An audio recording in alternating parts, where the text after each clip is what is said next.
I don't know if anyone's seen this tweet by William Hague, Lord Hague, who was the former Conservative Party leader, Foreign Secretary, and he essentially has said that social media is increasingly becoming incompatible with a so-called healthy democracy. And this is a wider theme, actually, with the sort of political class that you're seeing in this country, which is that they are trying their hardest to ban and censor social media and censor free speech. And to me, it is purely because they are losing control of the narrative. They're losing control of their influence and their dominance of the political discourse in this country. And that's really why you're seeing this movement now to stop banning social media, especially for under 16s. If you look at all of the polling, in not just in this country, but in America, in France, in Germany, across the world, especially young men, they are moving rightwards. And it is a political class decision to try and stop that movement.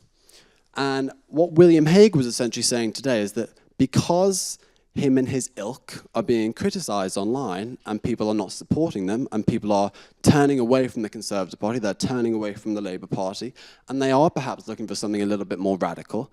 Because that is happening, it's therefore social media is the bad guy, and social media needs to be banned. And there's never sort of any recognition from these people that actually they might be the problem.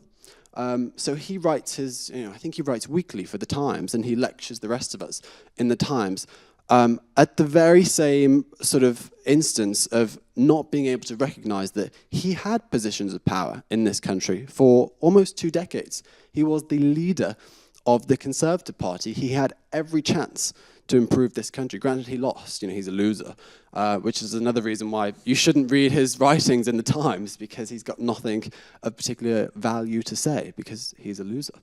So you have him sort of writing and lecturing, and as I say, he's now a lord. And what happened with a lot of our political class, actually, is you have total rejects and failures who didn't succeed, have ruined the country, and have then been elevated into the House of Lords. So Lord Hague gets £350 a day for rocking up at the House of Lords for decades of service which actually were not helpful for the country and didn't benefit you or me or anyone in this or anyone watching at home.